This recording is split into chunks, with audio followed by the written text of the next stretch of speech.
Hi, welcome to NDE TV. I'm Peggy Robinson.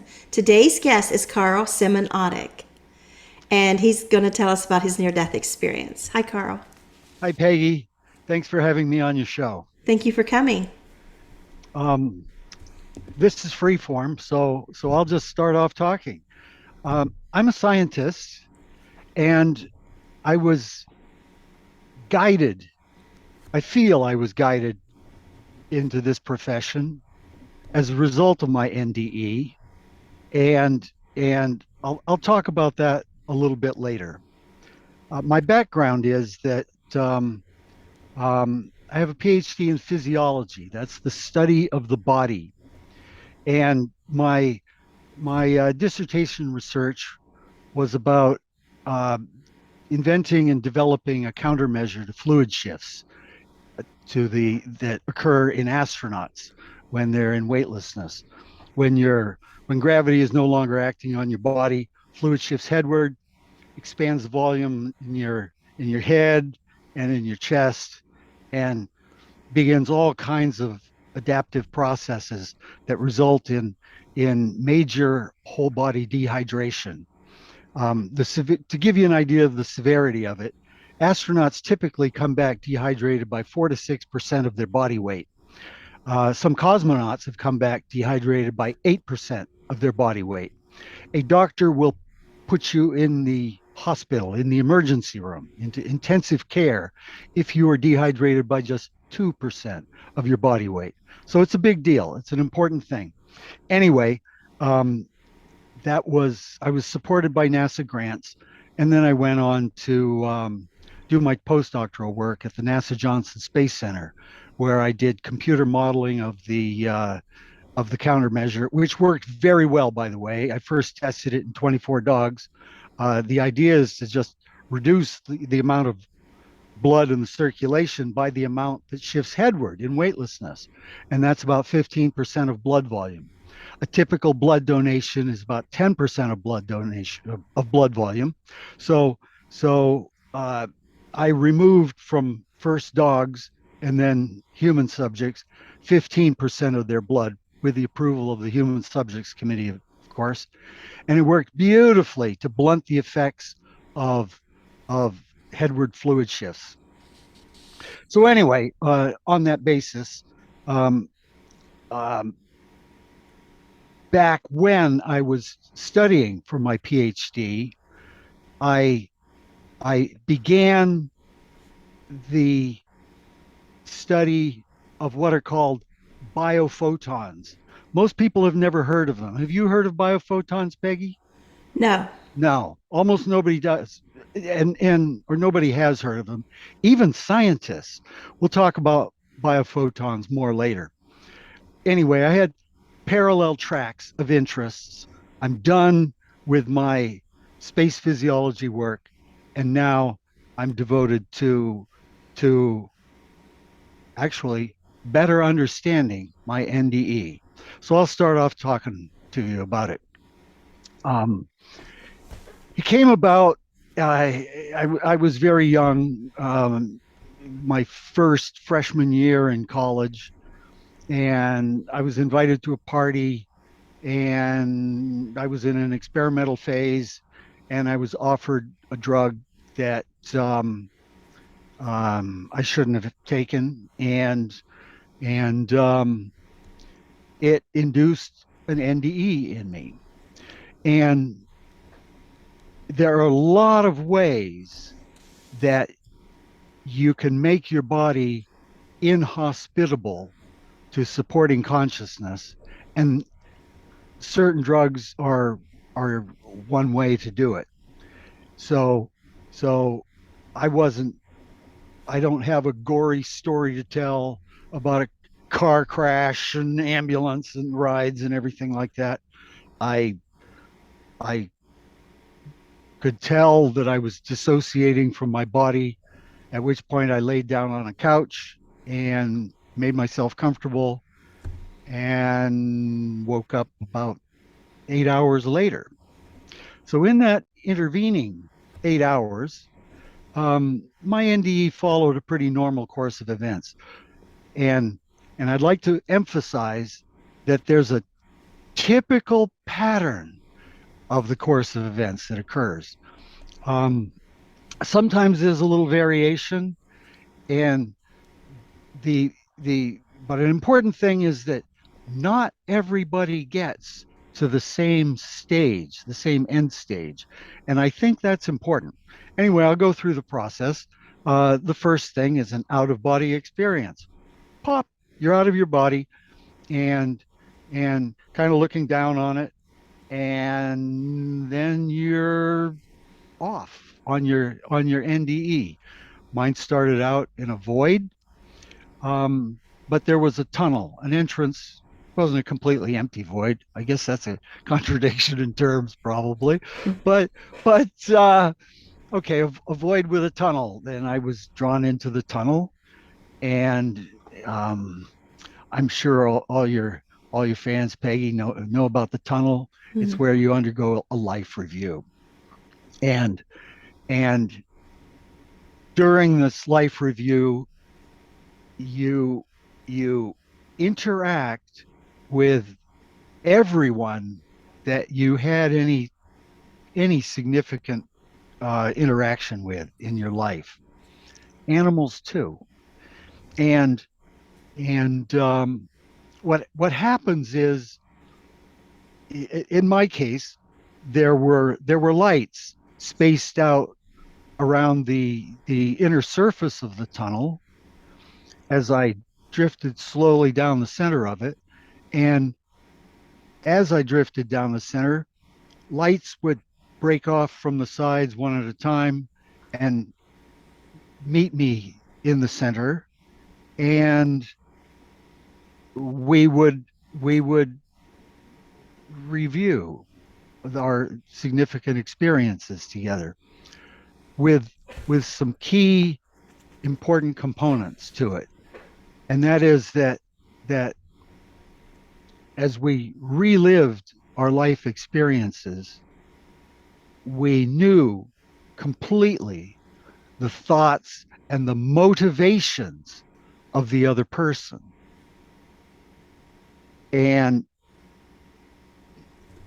in my case, um, I suppose some people are um, just naturally super sweet and pure of heart, like Peggy here. But but I sure wasn't at that time, and it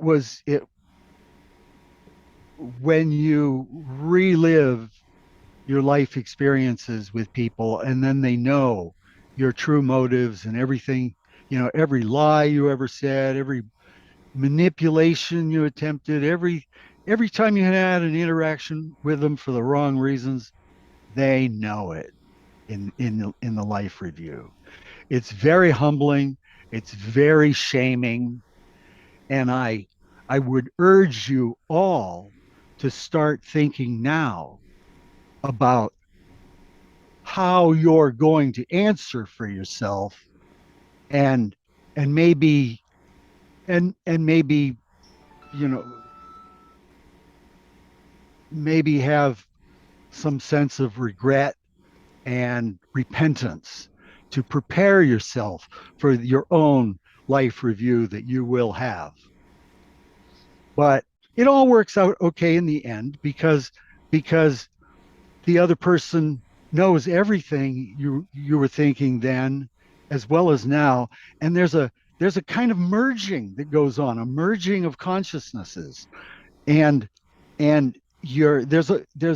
there's the start of a sense of oneness with each person, one at a time, where you realize that anyone you hurt, you really were just hurting yourself. So so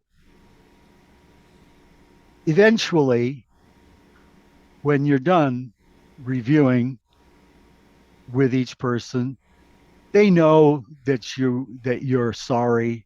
They forgive you.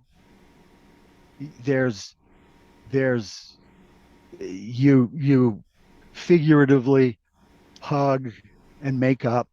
All is forgiven, and you experience a loving oneness together, and then they go back to the wall, and another individual comes out. They're all different colored lights, by the way. Now, Um, these were people in your past? yes, except I've been asked this question before. What about people in your future?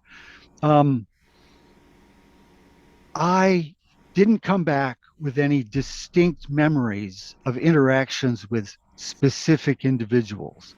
I just came back with the memory of what happened, because for me it was like being wrung out emotionally. I really was an asshole, at least up to that point. Were these And people that's already passed away that no, you hugged? no, And no, no, no, no, no. They're it's just everyone. It's everyone that you've interacted. You are you are gauging the worth of your own life as you pass through this life review. And and I believe this is what Christians call judgment, except that judgment is something you do to yourself. You judge the worth of your own life after sharing these intimate thoughts and motivations with everyone that you interacted with in your whole life. There's no secrets kept. Everybody knows everything that you ever thought, good or bad, about them. Some of the experiences aren't so bad. I wish I could remember each and every one, but I'll talk about this a little bit later about did you how feel like you were observed during this? um, observed. Well, yes, there were other presences, Okay. other human and animal consciousnesses present that were directly observing, observing every thought that I had then, and every thought that I was having with them at the time. I'm sorry, I should have said every thought that I had during my life experiences with them, as well as every thought I was having. We merged a little bit. There was a oneness with each individual. Does that make sense? Yeah. You've probably heard this before. Well, it's different though. Yours is Is different. is it? How is it different? It's different that it there was people that are alive today that you were experiencing instead of people that were just passed on. Um, Oh, and yeah. people say life review, but when it come into contact with physical other beings, they were people that passed on. My life review was kind of like yours in that, but I was like spilling my stuff out, saying every abuse that was done to me to show God why I needed to go back and raise my kids. I couldn't leave them here. So mine was different too, my life review. Uh-huh. Well, it makes sense they'd be different because everybody's had a lifetime full of different experiences with different people.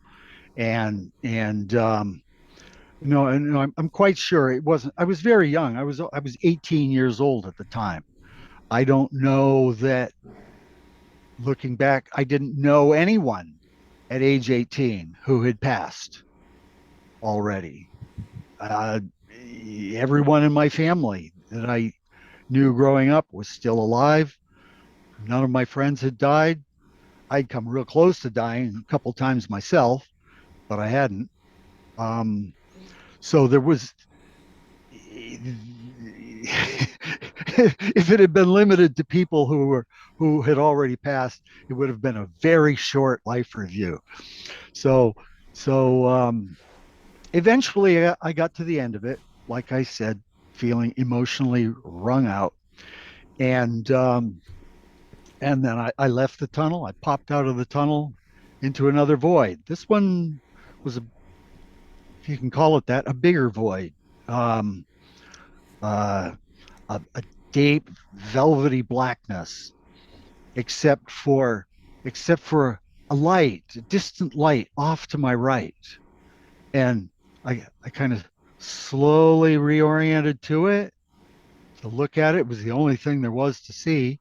And and then I began moving toward it, or maybe it began moving toward me, or maybe we were moving together. It's impossible to tell. There was no external frame of reference. There was just a a sensation of this light growing brighter, and and as it got brighter, it was extremely bright, but without being blinding at all.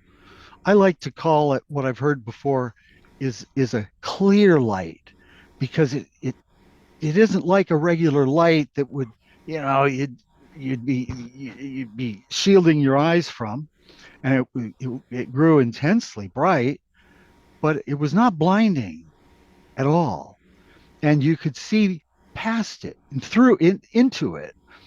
Um, as I got as I got closer and closer, um, it it was a little bit worrisome, because I thought, oh no, I know I'm gonna fall right into this. I'm gonna get sucked into this thing. Oh no. And but then as I got closer, I began to sense a presence from it. Actually, the looking back, the presence was there the whole time. I just the whole environment was, I had a sense of being surrounded by presences that I couldn't see without conversing with anyone, but just as I got closer to this light, I I lost my initial anxiety, and it was a loving experience. It was a very, very happy, healthy, loving kind of environment. And I didn't I didn't fall straight into it, though. I approached it as a little bit of an angle, and as if it was a, a planetary body of some kind, entered an orbit, a spiraling in orbit. I don't know how many turns around I made, but there was there were shapes, there were things in the light. It wasn't only light. It was things going on, and feelings of just absolute love, and peace, and welcome, and I got spiraled in closer and closer until I plunged plunged into it, and merged merged with this light, at which point everything changed. My personal sense of identity was gone at that point. um I was this light, and I I'm not a religious person. I entered this NDE as a ardent atheist, because I've been raised Roman Catholic. There's no better way to create an atheist than to raise them Roman Catholic. And and uh I but there I was, and I can't deny the experience, what I had and what I saw and felt. And this was a higher consciousness that people conventionally call God. I don't like to use the term God very much because of its religious associations. Um, what's what's real common for a lot of people who are religious that go into NDEs is that they find the NDE was so much more of a truly spiritual experience than anything their religion ever taught them to expect, that it's real common for people to give up their religions. In my case, it made me a believer, though, not in a religion, but in a higher consciousness. that that fills the universe, that animates everything. And and while I was in that state, I have no idea how long I was, but I was the whole experience lasted 8 or 9, maybe 10 hours. I don't really know. I wasn't checking clocks. Um, um, I was at the moment of merging. I I lost all sense of personal identity, and just my consciousness expanded to fill the entire universe. I saw everything in existence. I saw trillions upon trillions, trillions of other civilizations out there. We're not alone in this universe. That's the most In what ridiculous. way? As in planets or life on those Planets, planets? habitable planets with civilizations on them, active civilizations, trillions upon trillions of them. The universe is filled with life, and and they are all everything conscious is one with this source of consciousness that I was merged with at the time. So I now recall just a few glimpses, just um, almost snapshots, really, of a few things. I remember, I remember just realizing everything at once, and but then I wanted to have a few close looks at things. So I zoom in on a planet, kind of like zooming in on Google Earth or something. Just look and see other people, other beings doing things, They look like traveling. us. I I don't have clear memories of that. I really don't. I wish I did, and I'll explain why I don't, or why I believe I don't. Um, I in this state, it was timeless. There was no sense of time passing. I was everywhere at once. I was overwhelmed. But I also wasn't constrained at that time to being in a normal human body and brain like we are now. I was just poof everywhere at once, and and seeing everything at once and knowing everything at once, all at once. Yeah, it's kind of a situation where it's not easy to just focus down on one little thing at a time. You just um I was overwhelmed. I was overwhelmed by It it. makes me think of, you might think sometimes, how does God hear everyone's prayers or know everyone's heart, know what's going on in everyone's lives? And, when people experience that vast consciousness, it kind of makes you maybe understand a little. Good way of looking at it. That's a very good way of looking at it. However,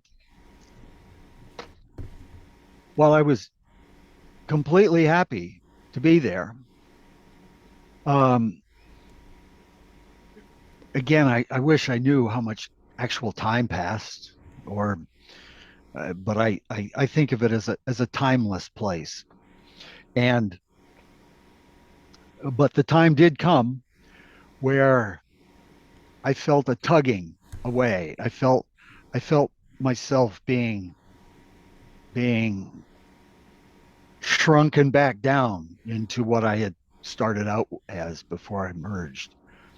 And and a presence informed me that I had to go back. I don't have any visual memory. I it's an environment in which I didn't have a body. I don't know how I was able to perceive things, but it was by direct perception. No eyes. We don't have any eyes in that spiritual form. We're we're we're beings of light, really, is what we are. And and the the presence informed me that I was going to have to go back. And I was like, no, no, no, no, no, no, no, no. I want to stay. I want to stay. Please, please, please let me stay. No, no, sorry. You're gonna have to go back. That's just the way it is. Well, why? Why do I have to go back? Well, you've got, I was told, I'm not quoting this exactly, and we weren't speaking in English. It was just a knowing of direct communication. Um, it was explained to me that I had unfulfilled life purposes. I was only 18 at the time, after all, and I had I was told I had life purposes that I needed to fulfill. I understand some people get the choice. They're asked, well, do you want to stay? Do you want to go?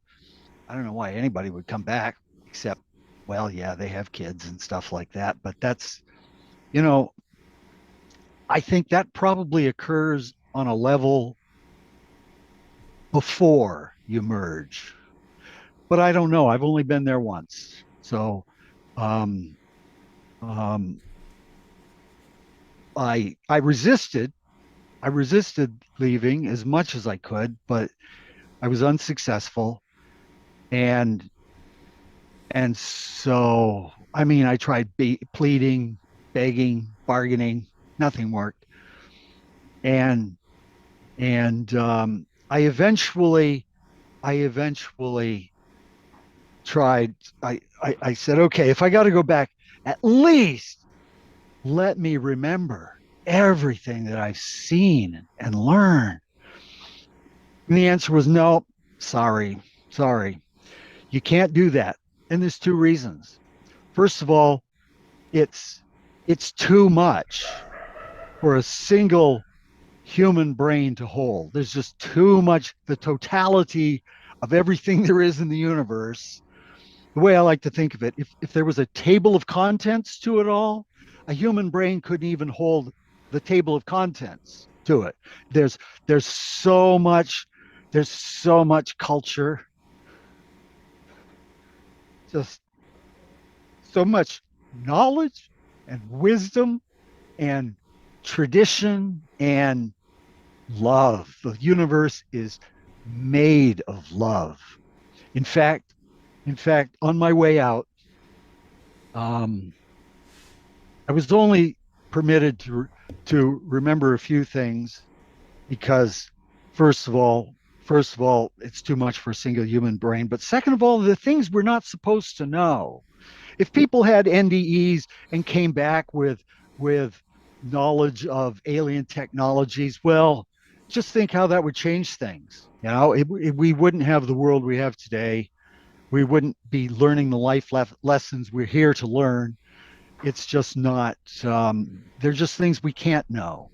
We can't know. I asked. We can't know the exact time of our and conditions of our deaths, of our permanent deaths. That's another thing I wasn't allowed to know. Maybe some people are permitted to know more than I was, but I'm just telling you my experience here. Yeah. And I have a few glimpses of zooming in on alien cultures and seeing people and neighborhoods and vehicles, and oh, that's cool, let's look at another one. And and and but just a few glimpses, and not even unfortunately accurate enough to tell you if they had two arms and two legs. um I wish I did.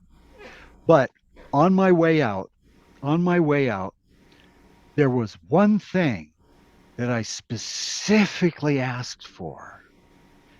And to this day, I can't remember if I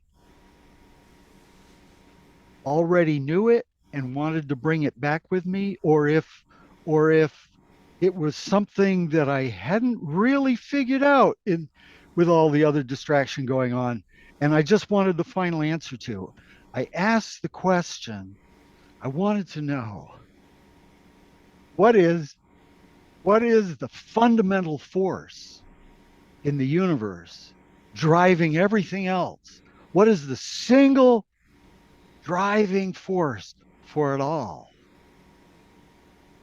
Can you guess the answer, Peggy? Love. Yes, yes, yes. And that fact, as a scientist, makes no sense. There's no way to connect it up to anything. Force, no forces connect to it. There's no equation just describing love in terms of any known physics, but I know it to be true. Well, you think about it, all life starts with a mother's love. It does. Even animals, how they protect their young, and women, we just, from the time we're pregnant, we know we got to be careful. We got to stay away from certain things. And, when the baby's born, it's the constant pouring out of selflessness for this other person. And, it begins from day one for Mm-hmm. everything. Mm-hmm. Our humanity depends on that. Yes, and I'm glad you mentioned animals because I'd like to just bring up one topic. In today's culture, the way we live on Earth, um, the strangest thing happens when to me it seems when I meet people who say they love animals, but then they eat them. That's just a basic contradiction. That okay, it's got to be one of the other. You can't have both. Oh, And well, I understand it because we have a farm. My husband's grew up on a farm. Now we're retired. We're yeah, farming. I'm learning about that. well, and there are other cultures, Native American cultures, for example. They they communed with the animals they killed. They thanked them for giving them sustenance. So at least they had a recognition, a a a a conscience about the animals they were killing. Whereas today, people just buy flesh wrapped up in plastic in the stores, and it doesn't even occur to them. Well, they're going to answer in their life reviews to every animal they ever ate.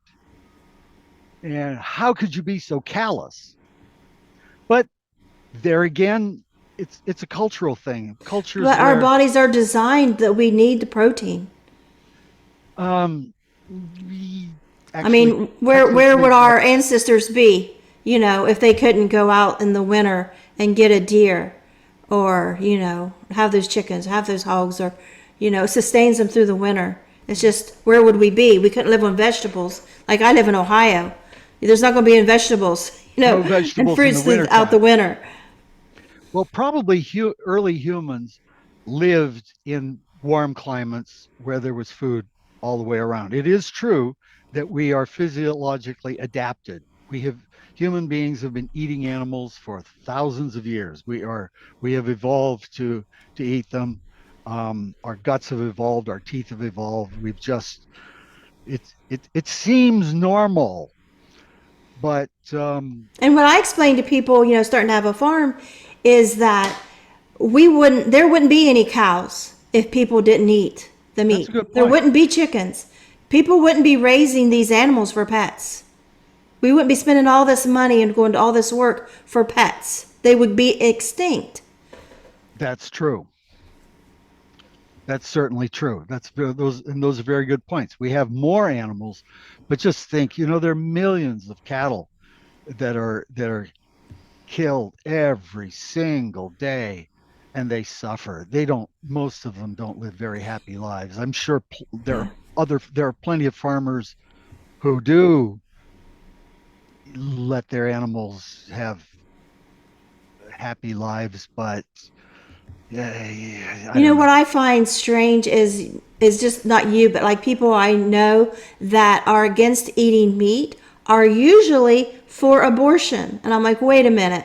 Do you think that baby in the womb gets anything for pain when Well, their now arms and legs are pulled off, stabbed in the head, left to die in a trash? Do you think they have anything for pain? Do you think there is any level of care given?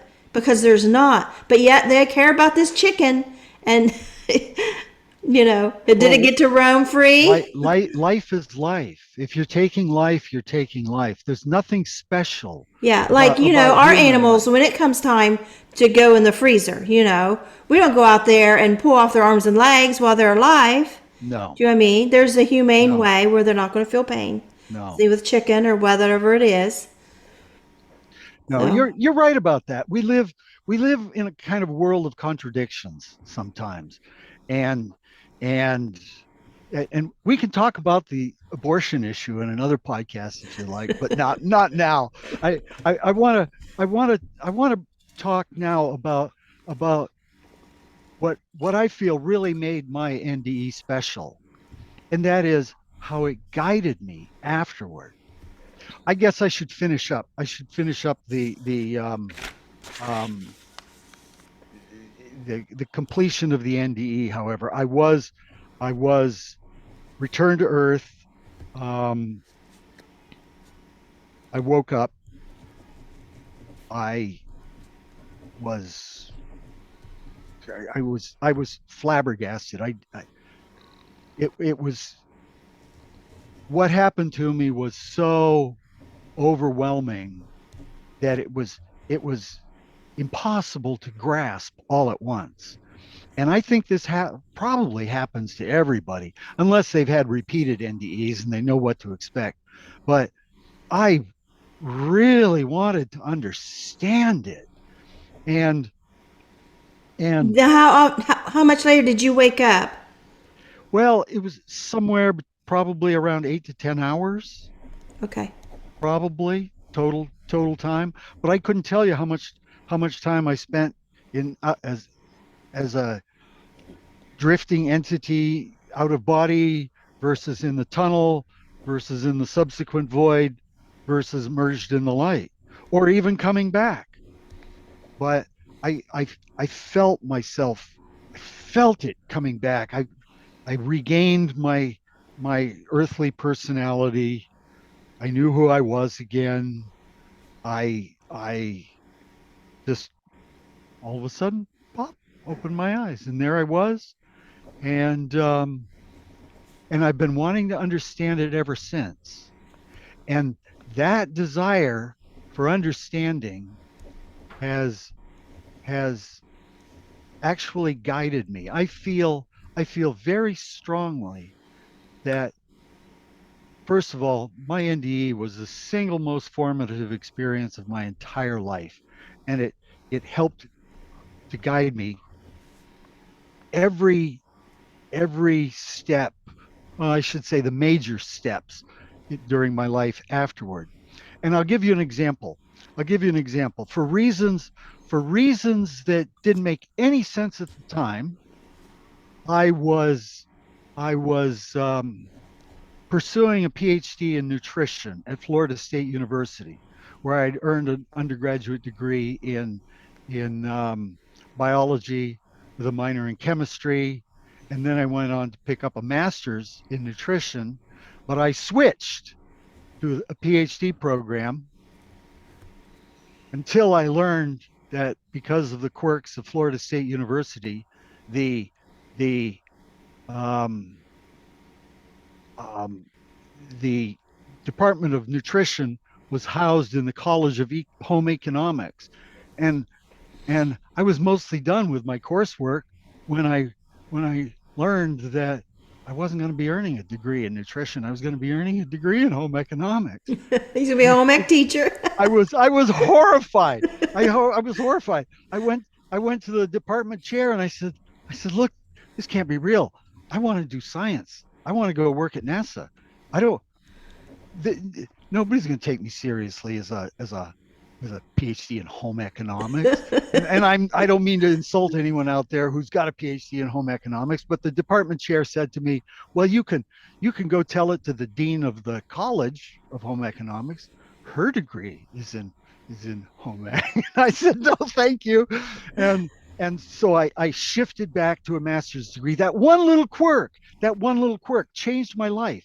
Well, did my NDE do it directly? I don't know. But my NDE definitely helped me say, no, that isn't what I want.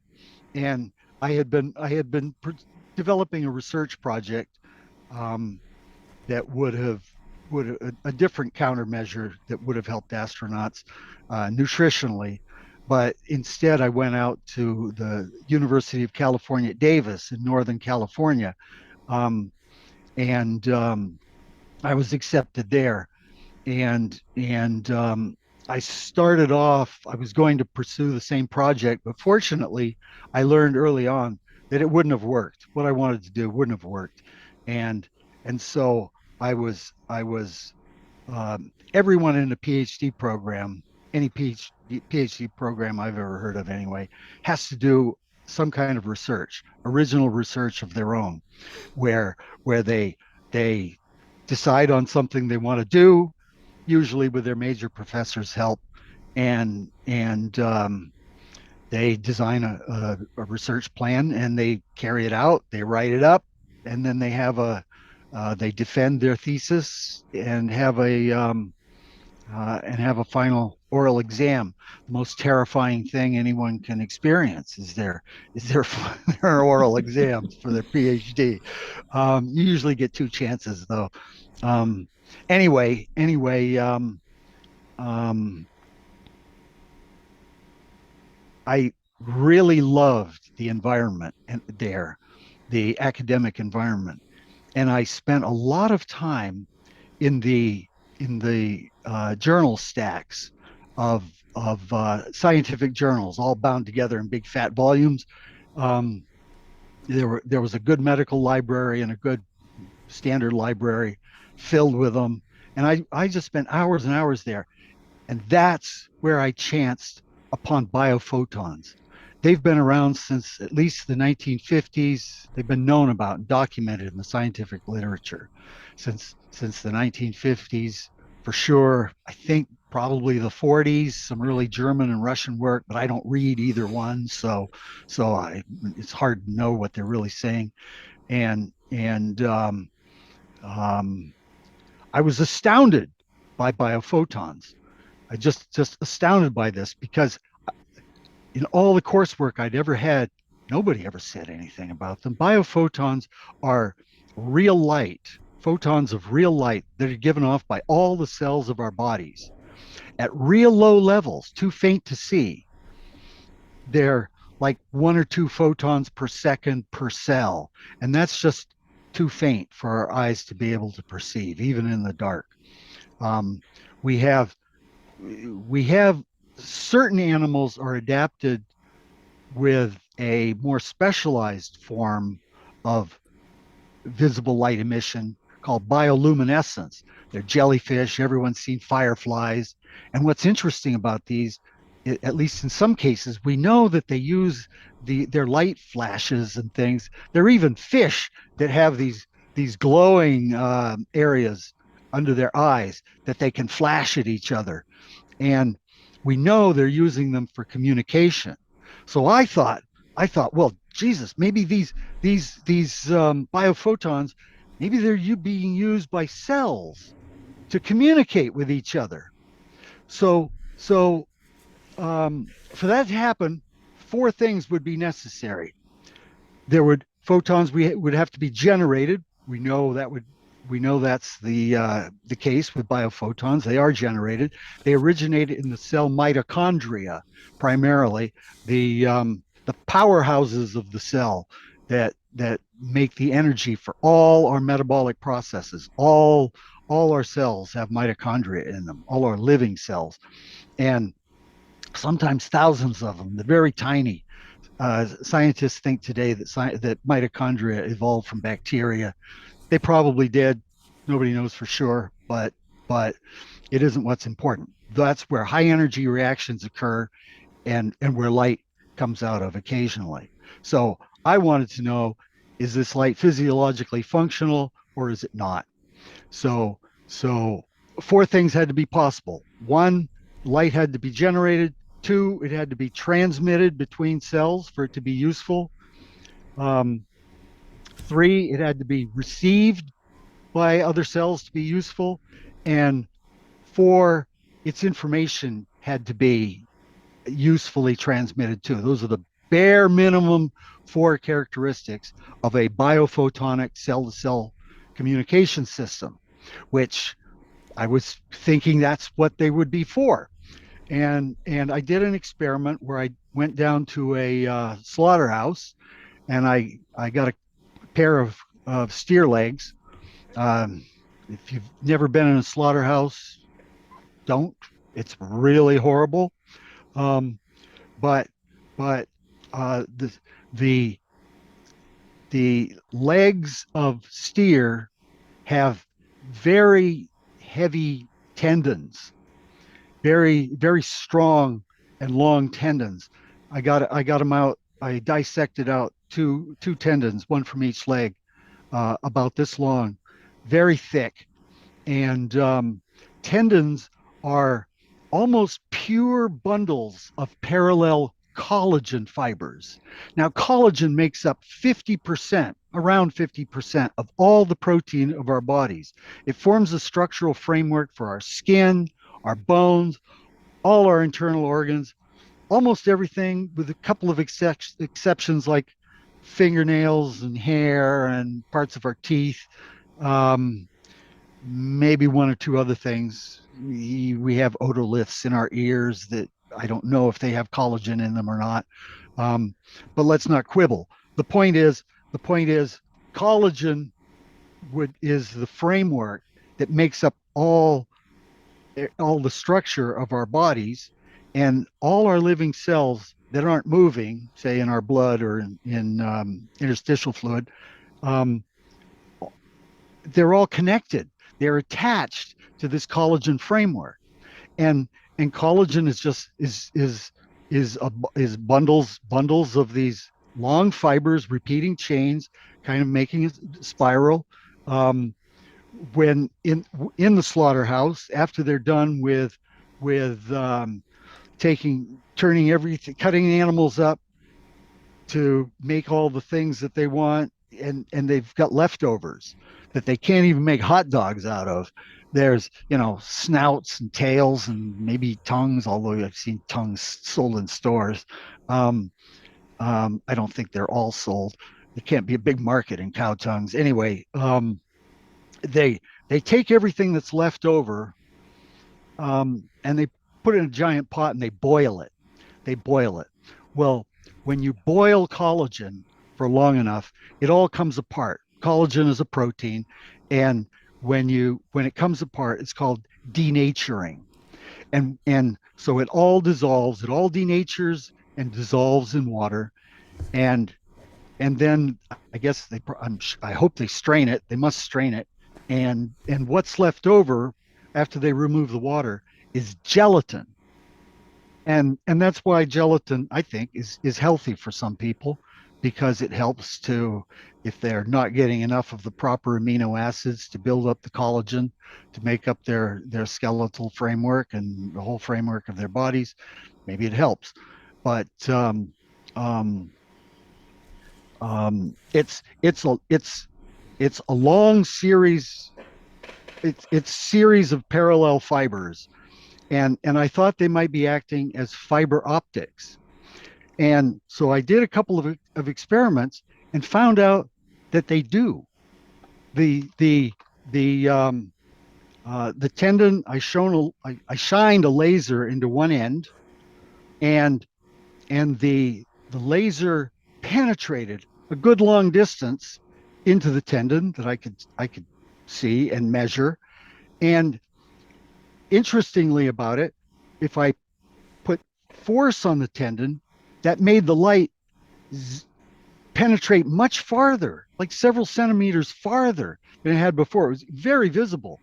And so, okay, after doing, that's called a pilot experiment, where you just, you're not taking any measurements or anything, you're just checking it out, see what happens. Then I did the proper experiment, um, built an apparatus to hold the laser on an optical bench, clamp the tendon on an optical bench with one end open to be able to shine the laser into, and the other end tied to a force transducer so I could measure the force on it. And sure enough, um, um, the the light zoomed out with increasing force, and then I put them, I cut centimeter by centimeter sections and put them into a spectrophotometer. Spectrophotometer is a device for measuring how well light passes through things.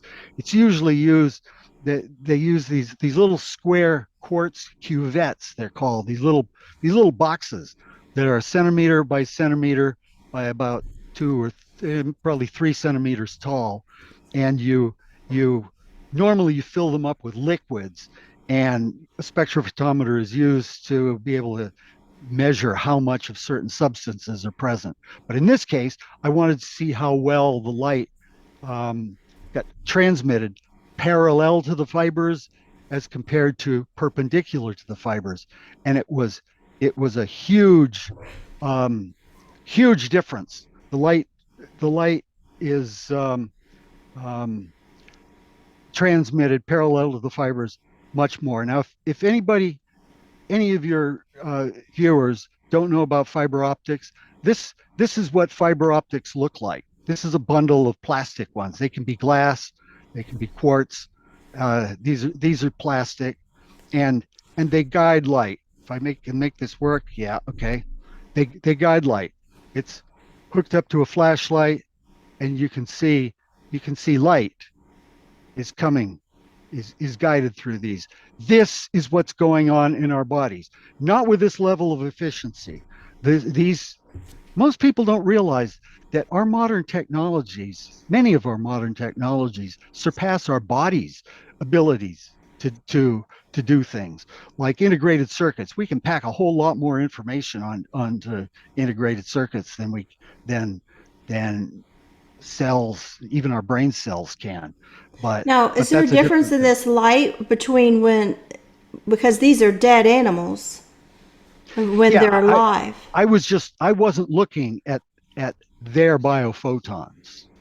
I later I did some work at NASA Ames Research Center in Palo Alto, Silicon Valley, and I did some work with biophotons in yeast cells. Every living cell gives off light, and I wanted to really know if they did exist, and they do.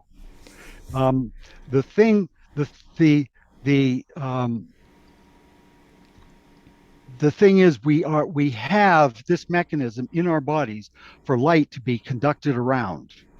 Okay, so that answered one question that remember, of the four, that that light should be transmittable between cells through what's called the extracellular matrix made of collagen.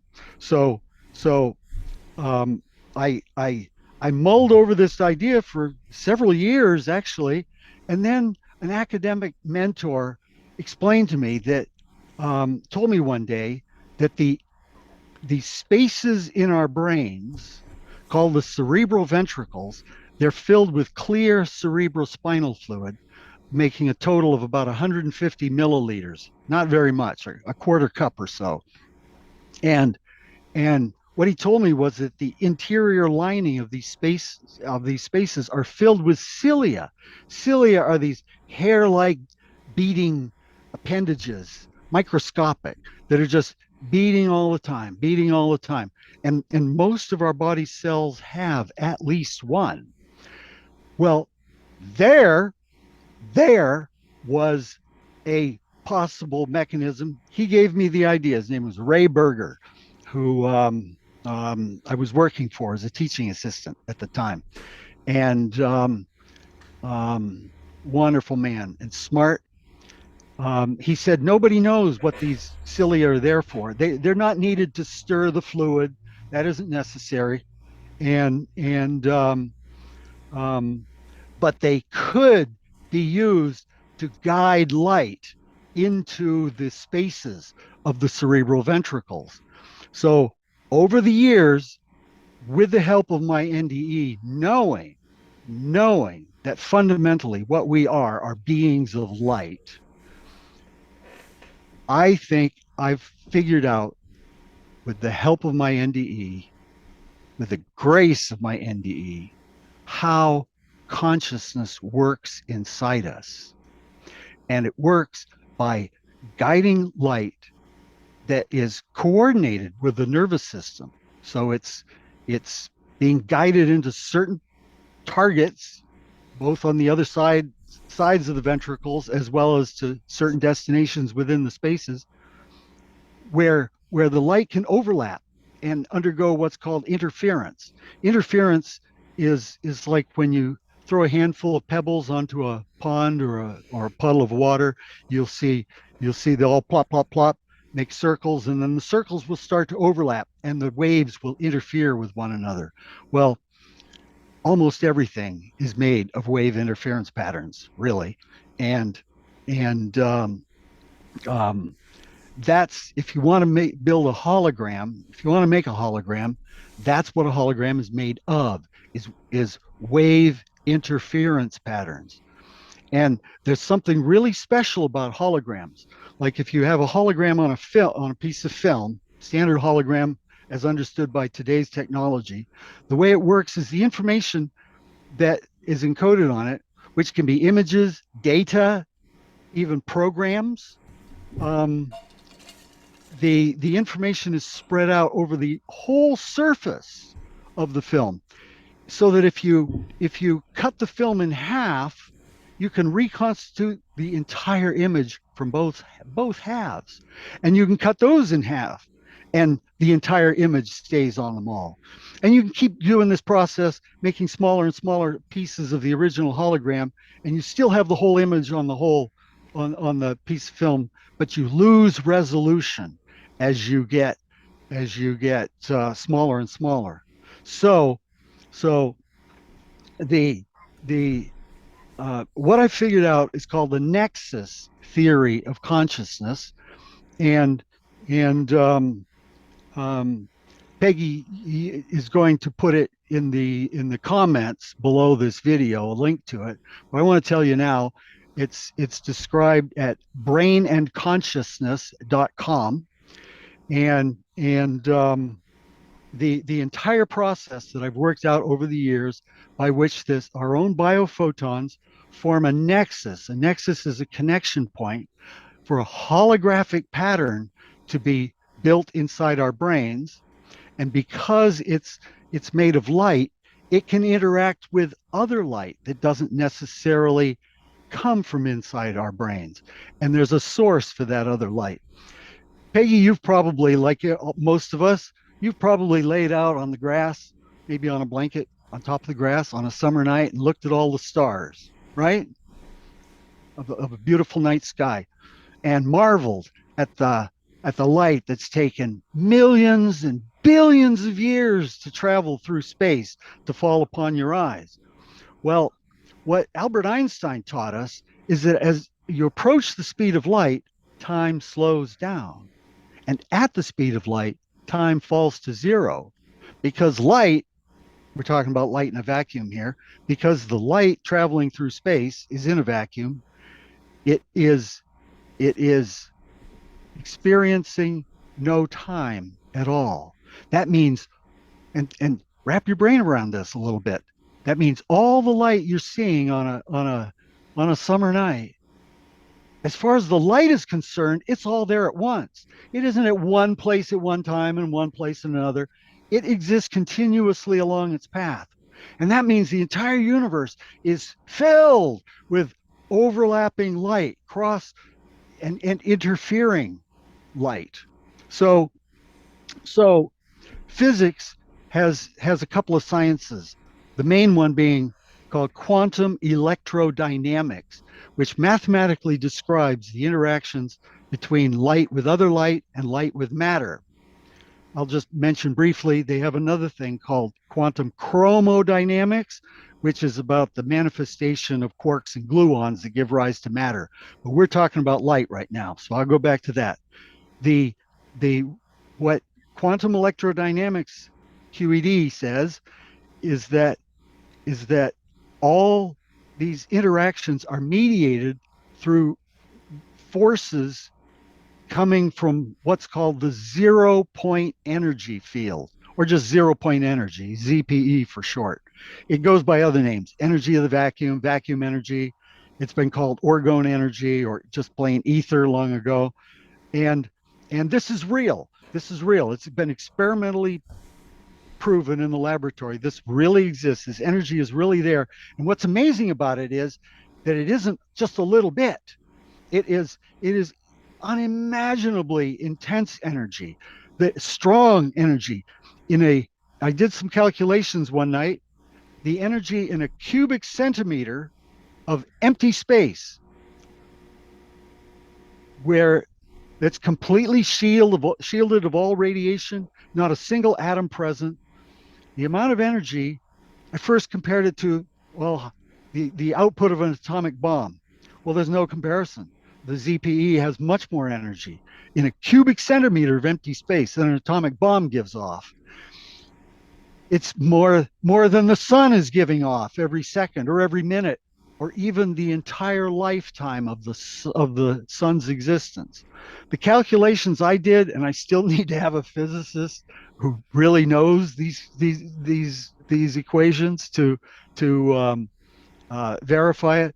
But the amount of energy I came up with is that the amount of energy in empty space, and it saturates us too. It isn't only in empty space. We are sitting in it right now. It is coursing through us.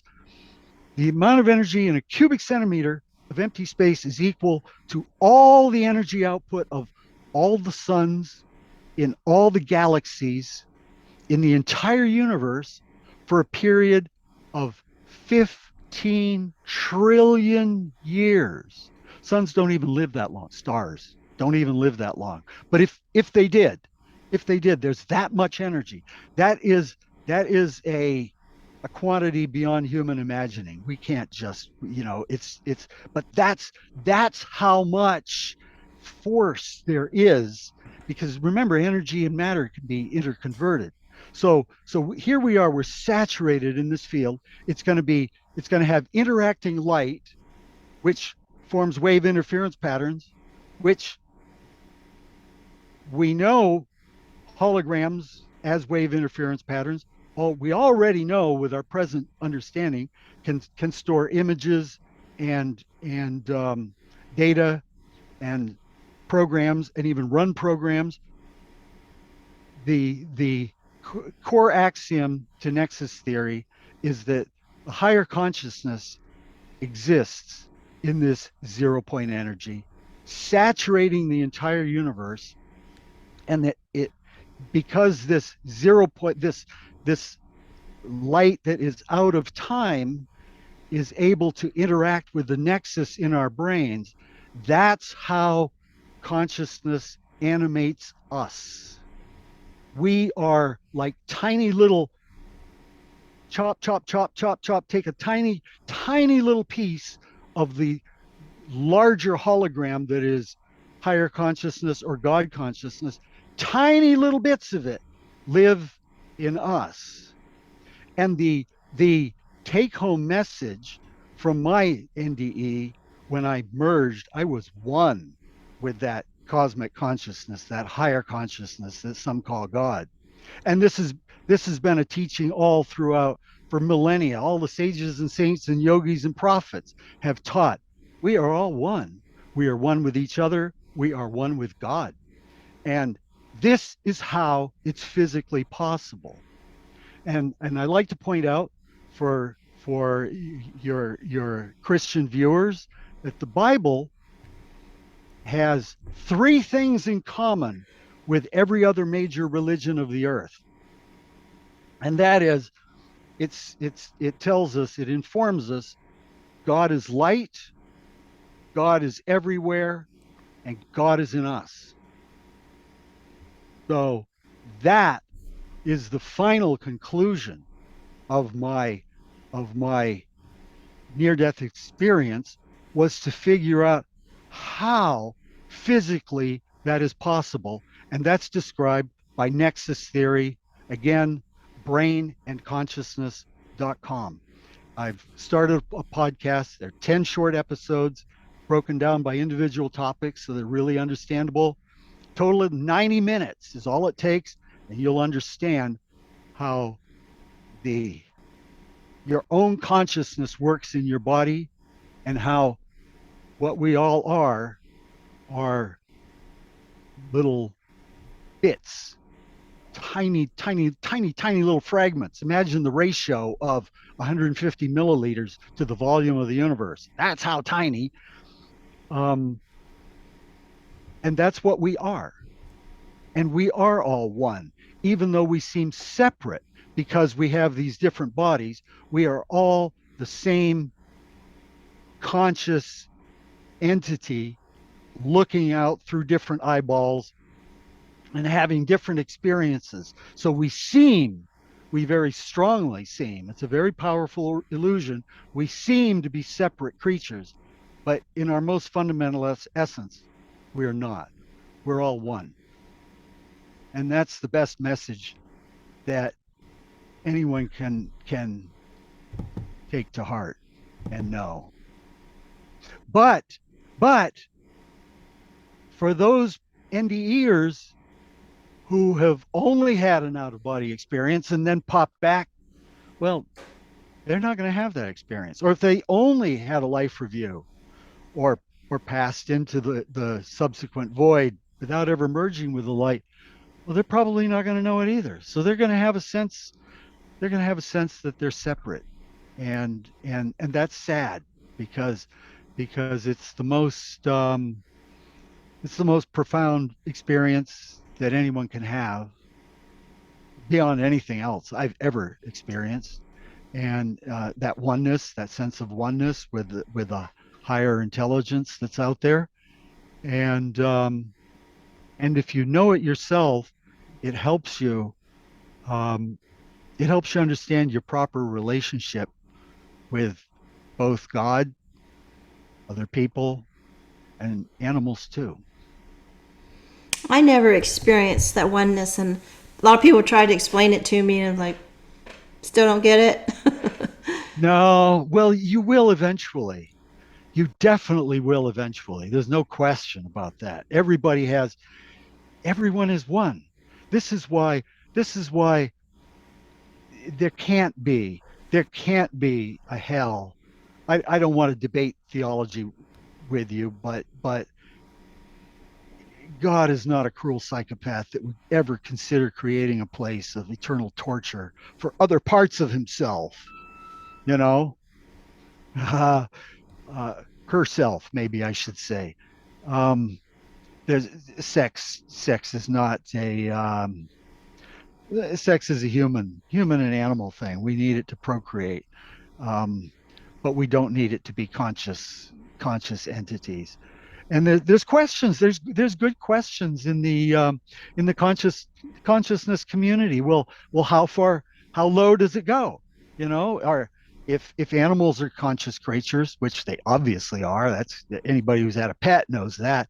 But it used to be a subject of debate. People didn't think animals were even conscious, but but now I think that's nobody debates that anymore. But how small are the animals? What about bacteria?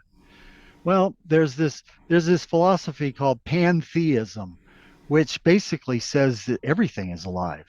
Everything has some amount of consciousness, perhaps even protons and electrons that make up the atoms of our world. Maybe those have elements of consciousness to them. The most I And can think of oneness would be Live Aid concert when Freddie Mercury has everybody at his fingertips and everybody singing the same words and in the same music rhythm, and that great feeling and the emotions he brings everybody through to this song is yes, sad and serious, and then it's all revved up, and then it's back to, and so he's like, it's almost like God, it's this force of moving these emotions in all the people. And then you think of not just the people there, but of the billions of people watching it. And then yeah, now as we watch all these yes. years later, and I feel that oneness. Isn't it a wonderful experience? Yes, It but is. it's not a steady thing. It's like when everybody's in harmony, Yes. but we usually aren't in harmony. We We are. we usually aren't. We're fighting with each other. We're doing horrible things to each other. Let me tell you, everybody should understand this. When you have your life review, every bad thing, every horrible thing, every insincere thing you ever did, you are going to answer for, and you're going to answer for it in shame. That's the bottom line. You're going to be ashamed of yourself and you will judge yourself. But but it's all going to turn out okay in the end, because after it's like a cleansing process, because it's followed up with forgiveness and love, and then it's okay, and you vow to yourself the next time, if you ever get another chance, you're never gonna be an asshole again. That's for sure. So I'd like to bring out my prop one time. Okay, these these are all, I don't know how well it shows up in this camera. Okay, these are all individual points of light, right? Just like we are, just like every one of us is individual points of light. But the truth is, behind the scenes, uh-oh, it didn't work. Oh, there it goes. There's really only one light. That's the source of them all. That's what the bright white light looks like right there.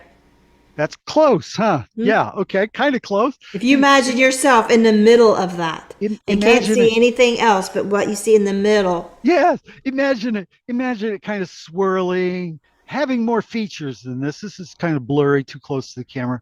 But there's things, you can see things here, and there's motion going on. I'm artificially, of course, here, but um, this is a good analogy. This is a good analogy for our proper relationship to God and our proper relationship to each other, because we truly are all one. Got any questions for me? Oh gosh. I don't know where I would start. I kept thinking of, and I know it probably sounds silly to you, but in my 5-year-old drowning, when I first realized that, oh, I'm dead, um, I realized it because I was shown a vision, a memory of when I was in our living room at home, this little girl, and looking at the goldfish bowl, and my mom had put plastic treasure chest in there. And I thought, well, how come the fish aren't afraid of that? I stick my hand in, they're afraid of me. Dad takes his fish, and us kids try to grab the fish with our bare hand, they get away. But here I am, this dead girl at the bottom of the pond, and these fish are bumping into me, and I was curious to why. And this vision opened up and explained to me, because I thought, oh, okay. It's like aha moment. I get it now. The fish know something I don't. I'm dead. Ah, And somehow, even though that sounds so, 5-year-old ish, childish, yet something deep in me says there's something very scientific about it yeah, that I don't know. yeah. That somebody would have to explain to me. How do fish know the difference between something alive and dead? I don't know. I'm sure there's some, whether it's the light like you're talking about that they see, because like we can tell something different, alive and dead. We got to go over and poke it. Are they alive? Are they dead? Yeah. Take their pulse, whatever, or you can tell obviously if it's been a while. But these fish knew, I mean, because they were just bumping into me, and my body would just drift off like driftwood. And so as a child, I was curious, and that was shown to me. And as I'm older, I'm thinking, I don't know what it is, but I'm sure there's a scientific explanation that I don't know of that would explain to me that fish can tell this is a live object and this is a dead object, what we should be afraid of and what we shouldn't. And Ah. how fish know it, I don't know, but I'm sure somebody can explain it to me someday. Well, I'll venture a couple guesses if you'd like. Um, I live by the shore of a lake here, and when I go out in the water, there will be fishes biting on me sometimes, picking. Okay, they're they I'm obviously not dead at that point, but what you're talking about are fish that there are fish that actually seek out and do recognize dead flesh and consume it. But I think at least for some fish, they just pick. Oh, here's something. As long as it's not moving, moving rhythmically, Do you generating think they would pressure have waves. ate me? Do you think they would have kept maybe they were bumping into me like, is it alive? Is it alive? See if I move. And if I wasn't moving at all, I didn't attack back, that they would start eating me? Well, no, no. But fish, with only a few exceptions, and not common fish in the United States, fish don't have teeth. They Okay. can they can kind of they what would happen, or what could happen, is if you had died, your body would start to decompose. It would get soft. They'd pick at it, and they'd find they could pick off little pieces, and then they'd start going crazy, pick off little pieces, pick, and then the other ones would come around, make the hole bigger, pick, and they pick you down to your bones. And then as your bones slowly decayed, they'd pick away at those too. They just See, I never pick. thought of that. They spend their whole day, their whole lives, just picking at things usually. But there are fish that will never eat something dead. So they're not they I don't I'm not an expert on fish, although I used to work in a fish store called Fish Freaks in Tallahassee, Florida. I worked in a fish store. I've kept a lot of fish, but I don't know how they think. And but I do know that there are fish that only eat other live fish, for example, and there are other fish that are scavengers. But there's probably a lot of crossover, and probably the ones that even only eat other fish will still pick at things, pick, you know, and whether they would consume a dead body or not, I don't know. That probably depends on the fish.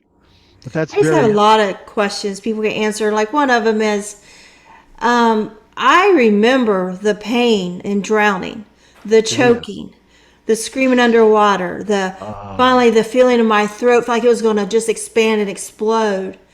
And that's the point that I like woke up later, like I woke up from a nap and I was fine. But other people on this podcast, I asked questions about their drowning. They didn't feel anything. ah, And I don't understand how you can drown and not feel that pain.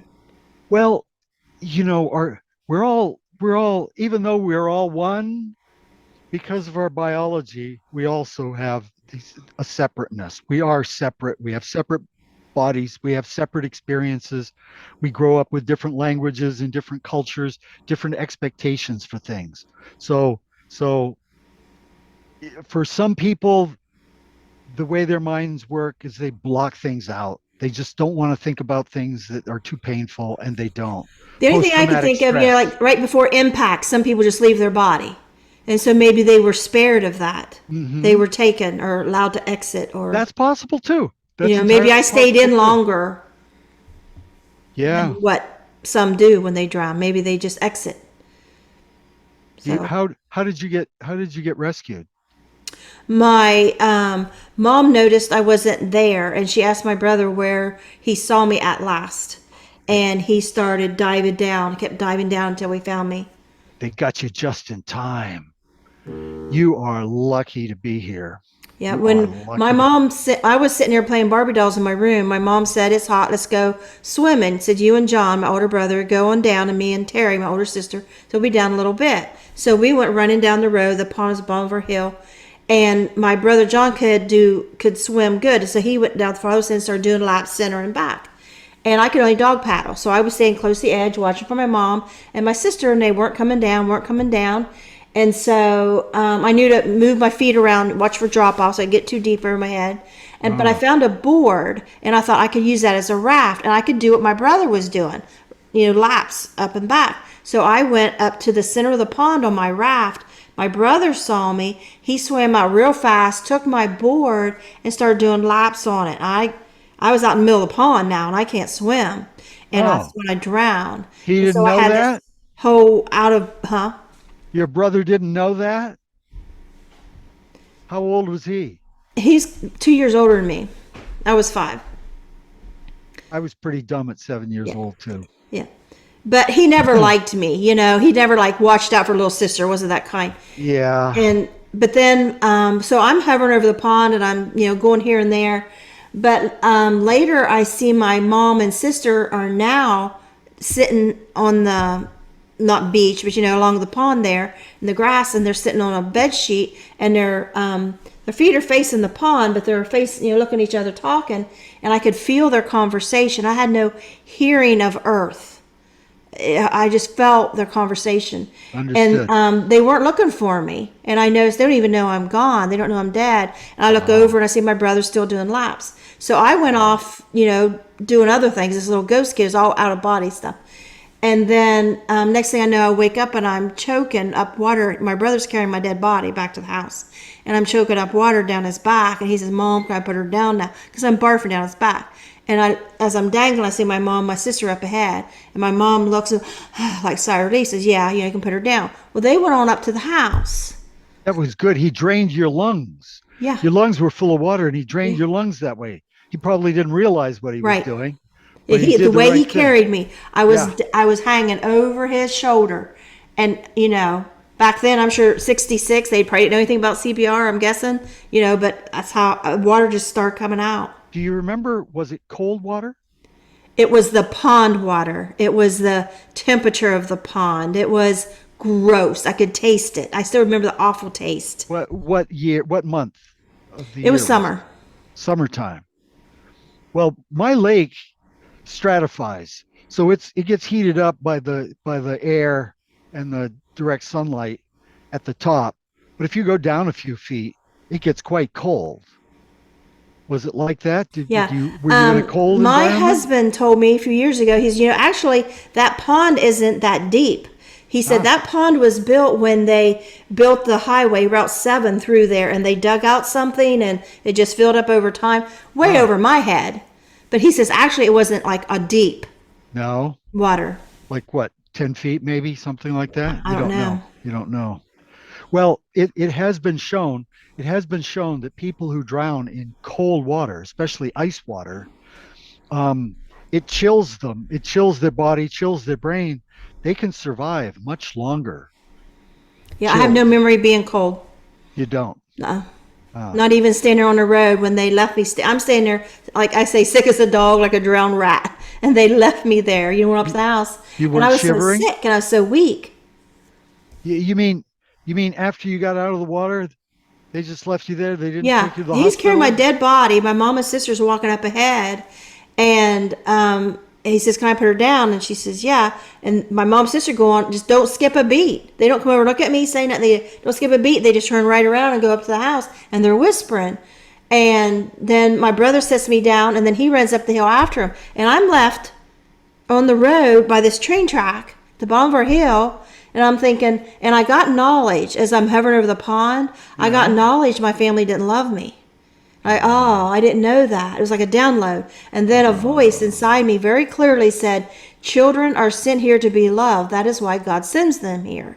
And I'm like, well, that's not fair. You just showed me my family don't love me, and then you tell me that's why we're here. So now I'm standing here, like I say, really sick at the, on this road. And they went up to the house, and I have this memory and knowledge. My family don't love me. I didn't know that going into the pond.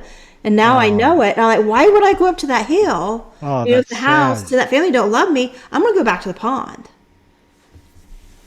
Because it was fun. I was flying up and down the highway. Well, you didn't go back and throw yourself in, did you? I thought about it, and I took a couple steps because I decided to do that. And when I first drowned, I first hovered above the water. Woman voice, I didn't see her, but I felt a certain distance from me. She said, "Don't go yet. If they find you soon, you might go back." And then when I'm standing there like the drowned rat at the road by myself after the drowning, and I decided to go back, I took a couple steps to go back to the pond. And she appeared. That's first I seen her. And it was angel. It was shape of a thin woman hovered above the road. And I couldn't see outlines of it, and just all white. And she says, "No, don't." I said, "Why? You know they don't love me." And she says, "You'll have a lot of love someday when you have your own family." And so, of course, my life was changed, at 5 years old, where yours was. And Yeah. so, strange things happened for a while. And then I just, forgot all about it until I had my second NDE 20 years later. And It was odd when you said how you look up at the sky at night, because a couple months after that NDE, I was out alone outside in the wet grass looking at the night sky, and all of a sudden it was like this, the big outdoor theater screens, the drive-ins. It was like this big screen open, and I watched my drowning from front to back. I got the whole recall of Wow. everything. Wow. And I went and asked my mom, did I drown when I was little? And how did you find me? Because I can't see them finding me. And I just remember everything I was off running around doing. And then I'm waking up choking over his back. And she says, yeah, you did drown. Says, they kept it a secret because they didn't want my dad to find out. He'd be mad at her. But, what else was I going to say? Oh, and she said later, I thought about that more. And she said, when I realized you weren't there, I had John go back to where he saw you last and had him keep going down and keep going down. And that's how I found that out, because I didn't see that rescue. Ah, I was running downtown with kids playing in the yard. I was a ghost kid running around playing, going in and out of houses, flying up and down the highway. That's what wow. I was doing. At the 5-year-old NDE you're Yeah. talking about. Yeah. What Now about with the the 25-year-old, it was the tunnel, the white light, everything. God, yeah? Jesus. But you didn't merge with the light. No, no. I was basking in it. I was hovering in it. Yeah. Yeah. I looked down. There was no me. I could see like 360. It was all white light, and then I seen a outline of people, and I knew people were there, but it still stayed a faint outline. I seen one sitting up front and center. I thought that has to be God, and I started yelling at him because I wanted to go back. I had 3 little boys to raise. Yeah. Uh-huh. Uh-huh. Yeah, it's interesting. I think NDEs aren't always accidents. I think sometimes we need them in order to have the life experiences that we're supposed to, maybe. I don't know though. Maybe there's a whole book of rules on NDEs somewhere Yeah, in in because the cosmic not everybody realm. has them.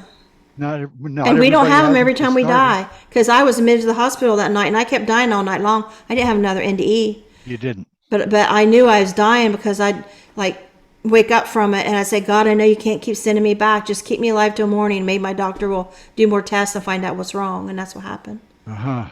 But Dr. Oz, when I was on his show, he said every time you passed out that night, he said every time you passed out, you died. And I always thought I did. But I didn't have another NDE. So, Well, and I was hit by a um, car when I was little. I was knocked out, taken to emergency room. I didn't have any NDE. interesting. Well, that brings up another interesting topic, and that is that um, NDEs are not something that are um, verifiable, objectively verifiable by anybody else. So anybody can say they had an NDE, and I've heard people say, "Well, gosh, I when they brought me to the emergency room, I was unconscious, and they told me I nearly died, so I must have had a near-death experience."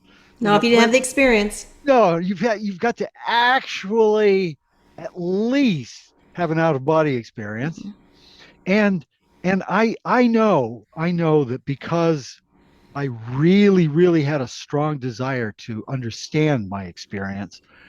I know that if I hadn't gone all the way in and merged and experienced this unimaginably powerful sense of oneness for myself, I might have interpreted the whole thing in terms of what I knew at the time, you know? And so I hear people talking about, they saw this, they saw that, and they saw these, they walked through green fields, and I didn't have any of that, but maybe some people do.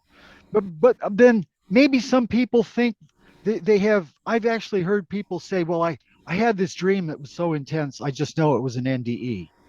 No, no, it was a dream. You had a dream. Okay, dreams are dreams. They're not NDEs. Although you can have some pretty amazing dreams. Um, but people are going to have different experiences based, I think, on how far they've gone in, how much they come out uh, desiring to understand their experience, and and how much importance they have on their cultural upbringing that that causes them to want to overlay their own experience on, oh well, that must have been this, or because I didn't see any angels. I didn't see any angels. I there were presences there.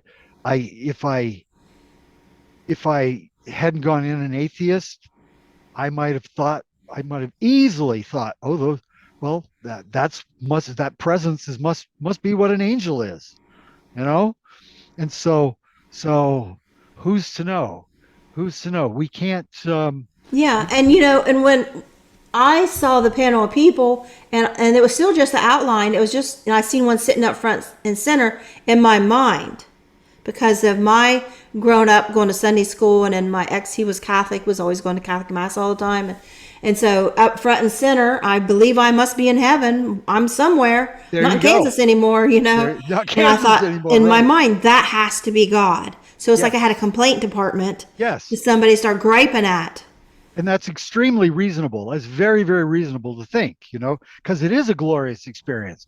You know, I would I would call it I would call my merging experience and expanding out to fill the universe. I would call that heaven, except heaven has religious connotations that lock it into a little box about, requirements to get there, and all kinds of things that are supposed to be with it going, so I don't want to call it heaven, but I probably would have if I had gone in as a highly religious person, and then I probably wouldn't have figured out what I have figured out. There's one more thing I'd like to mention to your viewers.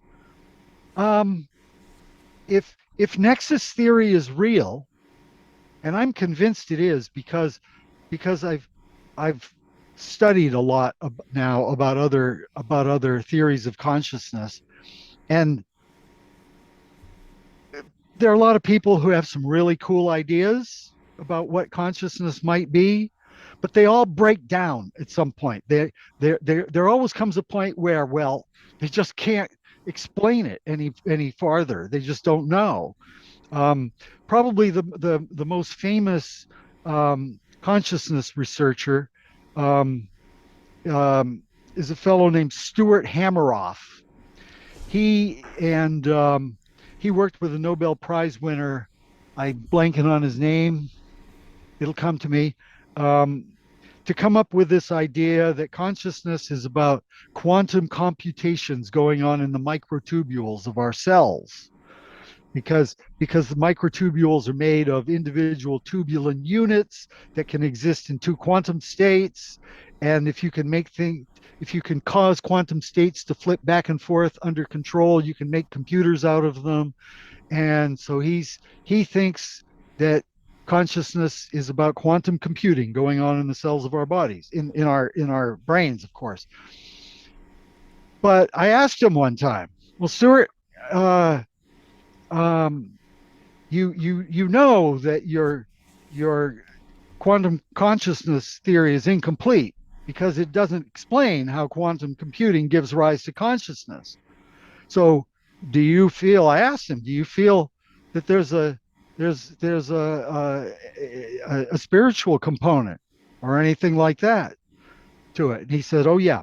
He says that's there's got to be a spiritual component to consciousness, but he couldn't figure out a physical mechanistic way of of connecting the dots, so to speak. But Nexus theory does. It's a complete theory from start to finish with no missing missing explanatory gaps. And so what that means is, if Nexus theory is right and it remains to be experimentally validated, it hasn't been proven. It's not going to be easy to prove, but it can be. It is testable in a laboratory. And just in case you have a viewer or two who would consider themselves an angel investor. What a beautiful name to go along with this idea. It should be possible. It should be possible to reverse engineer consciousness and build synthetic consciousness, not artificial consciousness. Artificial means fake, like a fake diamond is never going to become a real diamond. But there are synthetic diamonds that are real diamonds. They're just made in a laboratory. We're going to be able to do, assuming the Nexus theory is true, and I very much believe it is, it's going to be possible to create consciousness in a machine and duplicate them. What I And find if fascinating. anyone, if anyone would like to do that, fund that, get in touch with me, please. And it'll take a few years, but we can make it happen. What I'm I sorry. find fascinating in NDEs is that the way God communicates in heaven, scenes like the fishbowl. I experienced a scene open up, and 20 years later in that NDE too, that explains something to me, a concept. So if I wanted you to see my NDE, I would just, here it is, and you would watch it and see it. We don't have that technology Not yet. yet. Not yet. And so, everyone thinks the Bible is so ancient and so outdated and so old. But, I feel like we're seeing a glimpse of God in these experiences, how ancient, but yet how now, and also how futuristic, to where we don't have that technology, because the ways, the telepathic communication, it doesn't matter. There's no language barrier. Everything is communicated, and you have an experience that you needed to have at the point in time. Like my two NDEs was very different, 20 years apart, and we have what we need at the time. And I think of them as like Christmas gifts. Like you don't get all your grandchildren the same thing, and they're all the same age, the same sex or whatever. You get them something specifically for them that you think they need at that time in their life. And that's how Yes. I feel like our NDEs are so tailored, and there's such intelligence. And I feel like every NDE I hear is another glimpse into God's consciousness. They're gifts. Yes. Chosen. Chosen for us, perhaps. I'd like to think that. I don't know if it's really true, but I feel it is in my case, because not everybody goes on to develop a theory of consciousness as a result of their NDE. I did, but it doesn't, everybody's experience is a little bit different. It's a little bit different. Let me shine a little bit of light on that for you. Okay, that possible technology. Okay, remember I explained to you how Einstein taught us light is eternal. It experiences no time. Right now, at this moment, our brains, in the spaces of our brains called the cerebral ventricles, 150 milliliters total volume, it's filled with light interacting and creating a nexus for the source of consciousness to connect to and bring some of that consciousness into us. Well, that's light too. That nexus is light too. That's eternal too. As we spin around the earth, and the earth uh, revolves around the sun, and the sun moves through the galaxy, and the galaxy moves through the universe, creates very complex spirals. The spaces of our brains are filling up a certain amount of space all the way along. And that space is filled with light, and it's eternal too.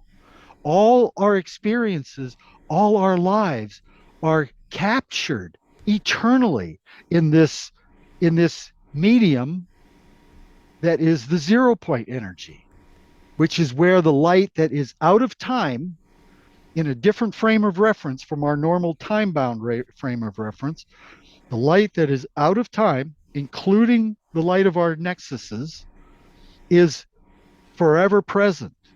And theoretically, that should mean it's forever accessible. But the technology is a long ways off. And I don't think, they work on enough, because in that realm, and then we can touch on that here, like we talk about our NDEs, some of us get in that realm of where you, like when I go to do a talk on my NDE, the first time I did my talk, I was shocked, and now I've come to expect it. When I get wound up talking about my NDE, I am there again in the white Uh, light, yeah. and I don't have to worry about what I'm going to say or what I'm going to sound like, in which I used to be a really shy person, because there's perfection there. Uh-huh. It's like you can't fail. It flows into this perfection. I've seen that coming from you right here. Yeah. Yes. And when I was 16, 17, I believe, it was the beginning of my senior year, I think, and I got real upset one day. I took my books and I slammed them on the guidance counselor's desk and I said, I quit. I've been bullied. I had changed schools a lot. I've been abused and blah, blah. And I was like, done. I quit. And he says, let me give you some quiet time. And, he left the room and pulled the shade, and I sat there. And I thought how kind that was of him to give me that time. And then I got this vision, and I believe I've got these visions off and on through my life since the drowning.